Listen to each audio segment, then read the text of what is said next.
In 2004, one landmark game transformed the gaming industry forever. Oh my! That is going in the top 10! It's a beautiful game. I mean, there's still, I don't think there's a better looking game for the Xbox since it's come out. The difference between good enough and awesome is so big, and I mean, there's this standard set by everyone here that, I mean, good enough sucks. You can't do good enough. Halo 2 made online gaming viable on consoles and spawned one of the most viral marketing campaigns in the history of entertainment.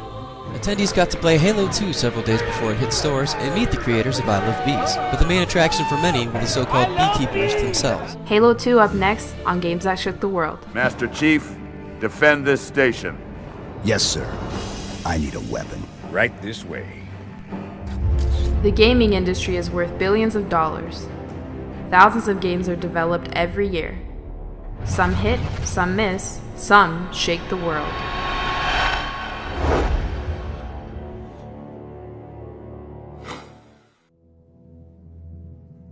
Bungie had always been a relatively small company. Although they experienced some success with series like Marathon and Myth, gamers weren't wildly anticipating their next release. When Myth 2 was released, it contained a catastrophic bug that caused the user's hard drive to be completely deleted if they uninstalled the game.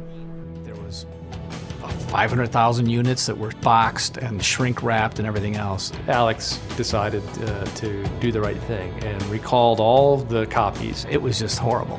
They had to reprint all the discs. Everybody was in the office stuffing new CDs into boxes of Myth 2. That cost the company a good chunk of money. It was at least $1 million mistake. Bungie's future as a game developer was in jeopardy. Step in Microsoft.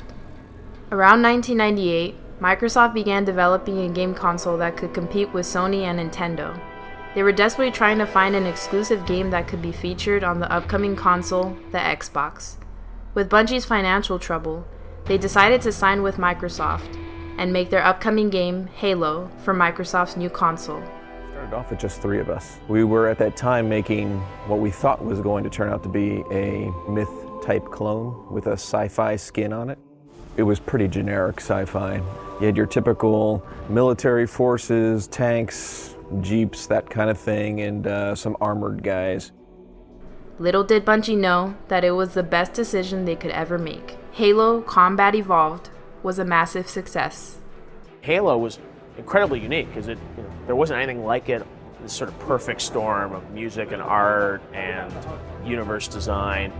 After the incredible success of the first Halo, Bungie faced the extraordinary pressure of making Halo 2 not only good, but better than the first. It had to live up to everyone's expectations or the series could fail.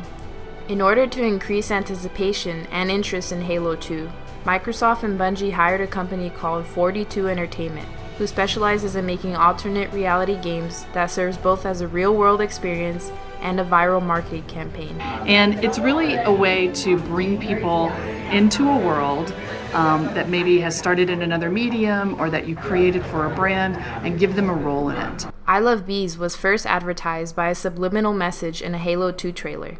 Players who investigated the website discovered that the pages appeared to be hacked by a mysterious intelligence.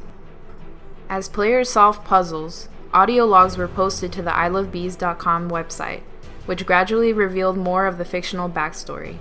It's early in the morning on August 24th. ilovebees.com is just updated with a list of over 200 sites. They gave GPS, longitude, and latitude, and now it's up to us to get to one of these sites to answer what is apparently going to be a payphone, give it a code word and a nickname, and all of a sudden that will unlock an axon. Once all these axons are activated online, it unlocks a hidden message. So far it's been WAV files with gibberish or background story, we think, for Halo 2. Jen, I've got the pass box over here. Coming. I Love Bees was a marketing triumph. 250,000 people viewed the I Love Bees website when it launched in August 2004, and more than 500,000 people returned to the site every time the pages were updated. More than 3 million visitors viewed the site over the course of 3 months, and thousands of people around the world participated in the game. Hype surrounding Halo 2 was unprecedented. In Halo 2, they really wanted to take even another step up in terms of the depth of the story in the universe. I mean, Joe and Jason and stuff have created this really rich universe, richer than you could get across purely in even the tools that they had at their disposal. It's a trade-off we've got to make. We can't develop forever, otherwise there'd never be a game. They had a successful showing at E3 in 2003, and the buzz around Halo 2 was at a fever pitch. Like a war, like a real battle. I went to see it twice just to make sure that it wasn't the exact same thing, and it was totally different this time. How the hell are we gonna beat this game? Hurry it up, let's get it out of here. No, we can't wait another year. I'm sorry, we can't wait. This game has to come out now. Halo 2 became the first game to ever pre-order over 1 million copies. This guaranteed the game would immediately be a financial success. But would it be a good game? Before Halo 2, we could fail in silence and in misery, but no one really knew when we were failing. I don't think anybody in this world has ever done anything worthwhile without being their own worst critic. I think that, especially when you talk about any creative enterprise, if you somehow believe that what you're doing is the greatest thing ever all the time, it's absolutely not going to be the greatest thing ever. On November 8th, 2004, gamers started lining up outside of stores across the country. There were release parties and midnight releases in over 100 cities in the US. On midnight of November 9th, Halo 2 was the most popular video game on Xbox Live, holding that rank until the release of Gears of War for the Xbox 360 nearly 2 years later. By June 20th, 2006, more than 500 million games of Halo 2 had been played, and more than 710 million hours had been spent playing it on Xbox Live. By May 9th, 2007, this number had risen to more than 5 million unique players. People will live it and breathe it, and that breeds real communities. Not just inside of the game, but people that create lifelong friendships. Because of the community nature of the storytelling, right? They find the pieces and tell it to each other. And so they're the storytellers rather than just consuming a story. And when you realize the impact the work that you're doing has on people and such a broad group of people, it's really surprising.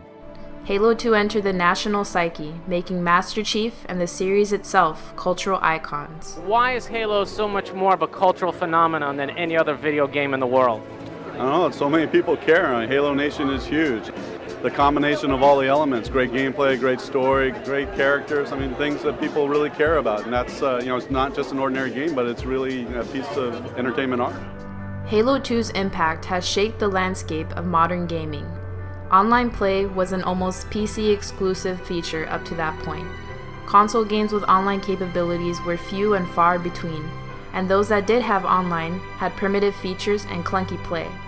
Halo 2 innovated the friends list, downloadable map packs, and multiplayer matchmaking. The Xbox team, we co-developed with them or helped them design and develop what they called the Tsunami feature set, which was a lot of the new live matchmaking multiplayer features. We built our own friends list, which you can now do friends and friends parties in the Xbox Live Dash, but we built it in Halo 2 first. Halo 2 became so popular that it blew up Major League Gaming from a struggling company to a multi-million-dollar powerhouse. Thousands are lining up to watch and compete in the world's only league dedicated to professional video gaming, the MLG. Pro player Walshy signed gaming's first $1 million contract with Red Bull. Walshy's on top of the world right now. The 22-year-old David Walsh from Grand Rapids, Michigan, made $70,000 playing video games last year. This year, he signed a multi-year $1 million contract. T-Squared was featured on MTV's True Life, and his likeness was featured in over 186 million bottles of Dr. Pepper around the world. Some of the biggest series in gaming today are built around the foundation that Halo 2 created. Halo 2 shook the world. This is Spartan 117. Can anyone hear me? Over. Isolate that signal. Master Chief, you mind telling me what you're doing on that ship? Sir, finishing this fight.